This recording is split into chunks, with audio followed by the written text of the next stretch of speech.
Jessie, the Express Mixed Traffic Engine, is the sister to James the Red Engine. You wouldn't tell due to how much they have often complained with each other. Jessie is definitely the more short-tempered of the group, even more so than James. She was bought to run a special express train, the Rocket Limited, from Tidmouth all the way to Bridlington. One night, Jessie was at Tidmouth Sheds, getting ready to depart with the Rocket Limited. The coaches were already at the platform. She was just about to leave the sheds when her driver came up. "I'm sorry, Jessie, there's been a change of plans. We're going to have to go to the lead mines." "What?" Jessie asked in a kind of rage way. "Why do we have to go to the lead mines?" "Some trucks were left there at one of the shunters. We're going to have to take care of them ourselves." Jessie was fuming. "Why do I have to get to the lead mines? Why can't somebody else do it? James is taking the express and nobody else is available. Now let's go," said the fireman. Jessie sighed and fumed away. It wasn't very misty that night, but it was cold, very cold. A strong wind blew easily against Jessie as she puffed along the line. She was livid. She didn't like traveling at night unless it was pulling a high-prestige passenger train like the Wild Nor'Wester or the Rocket Express. Sadly, she was like that most of the times. But tonight would be a bit different. Jessie got even more mad as they puffed onto the old lead mines track. She did not like going there. It felt no use for an engine of her, a high-prestige mixed-traffic express engine. But all the same, Jessie started to feel a bit uneasy, as if something wasn't right about the old track, as if someone was watching her. It was only a slight feeling. Jessie didn't take much note of it until she got closer to the lead mines. She swore she could hear a strange sound, like puffing that wasn't her own. She looked around, but no one was there.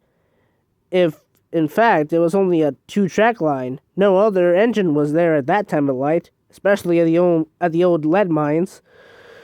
Jessie arrived at the lead mines right on time. She did not like it. It felt lonely, deserted, mysterious. She wanted to get the trucks out and be done with. Many years ago, when Thomas purposely crashed into the lead mines, the workmen had put supports underneath the rails to make them more sturdier for much bigger engines.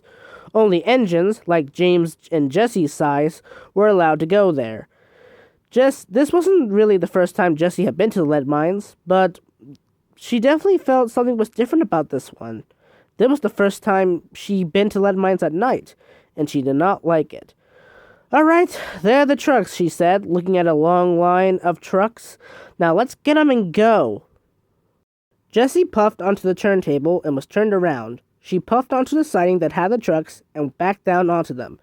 She was coupled up, and at that point, the fog came down.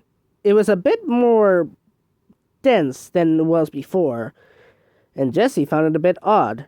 No fog was forecasted for that time of night. Well, she thought, it was probably just the moon deciding to play tricks on me. The driver and fireman stepped down from Jessie's cab. "All right, Jessie, we're going to have to talk about this with the yard foreman. Just a few papers, that'll be all," he said. "You're leaving me on my own out here in the dead of night?" "Oh no, you have the trucks with you. That'll be good enough. See you." And they walked away. Jessie was more livid than ever. She did not like being alone on this part of the island, where anything could happen. She felt all alone as she watched her driver and fireman enter the workman's cottage. She was all alone, except for the troublesome trucks. The yard seemed to be more creepier than ever. Long lines of trucks casted mysterious shadows from the moonlight. Once in a while, Jessie heard an owl or two. She didn't want to admit it, but she was scared. "Oh, I hope they can get back as soon as possible. I don't like it here," she said. Then she jumped. She heard a strange sound. It almost sounded like a wolf howling in the wind. "A wolf?" she thought. "No way. There's no wolf at this part of the island. All of them are up at Solar Pass, or one of those other areas like the Uniter Railway. No, there's no wolves here. What could be going on? At that point, she began to feel the air suddenly getting a lot colder. Very cold. More cold than ever. She was uneasy. Oh, please, can you just get over here? I'm not good here, she said. Then she jumped as she heard a strange shrilling noise. It sounded like a whistle. An express whistle. An express whistle of an engine. What? No engine has that kind of whistle on the mainland. Or on Sodor. Well, unless maybe one of those GWR engines, but no, not here. What does that whistle belong to? The whistle sounded off again. It echoed in the valley and in the chasms of the lead mines. It echoed around her. There's no engine here, she thought. What's going on? That's when she heard it. A puffing noise. And it wasn't a slow puffing noise. It was a fast puffing noise. Faster than ever before, like an express engine barreling down the line with a long train of coaches. Jessie peered into the night, her headlamp shining within the mist. She could see nothing. Nothing at all. Nothing. Who's there? She said, as the whistle sounded off again, much louder than ever before. Jessie was scared. She felt the rails begin to shake beneath her. Was it the lead mines caving in again? No, not that. But definitely not that, she thought. But what was it? That's when she saw it. As the puffing got louder, Jessie appeared near the entrance of the lead mines.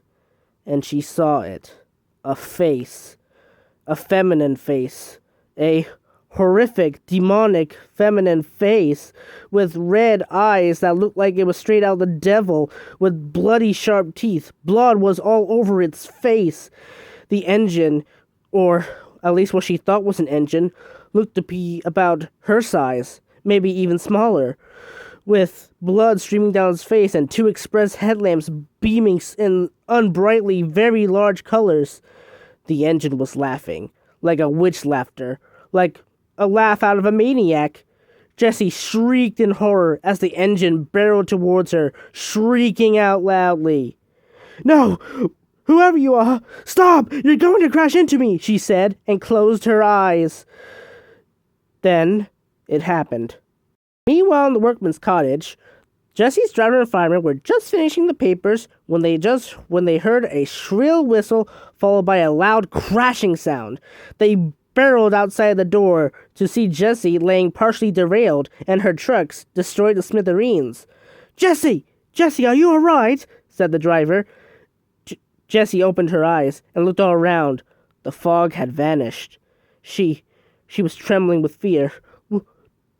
What happened?" she said. You tell us. You're off the rails," said the fireman.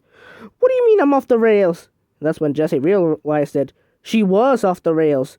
Derailed. What? Did you see it? Did you see it? "See what?" asked the driver. There was an engine. There was an engine coming towards me with a shrilling whistle and two express headlamps that beamed, that were so bright it looked like they were sucking out my soul. Its face. Her face was terrifying. Her face, she said, screaming loudly. She was in a full-blown panic. As her fireman tried to calm her down, the driver rushed to the workman's cottage, phoning for an engine to come and save her. It wasn't until early morning that Jessie was finally re-railed.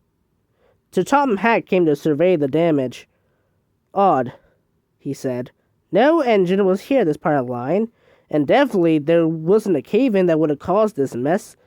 Jessie, what happened?" he said. Jessie didn't say anything. She looked paranoid, a bit scared.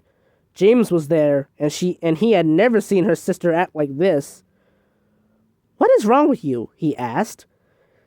"You tell me what's wrong with me. I saw something last night," she said. "Well, that's enough. Edward, please take her away to the works to be looked after. She doesn't look damaged, but we'll see if anything's done," he said. "Yes, sir," said Edward. And Edward, with the breakdown train, and Jessie, puffed away to the works. Jessie had a lot on her mind, but she was wondering what happened that night and who did she see?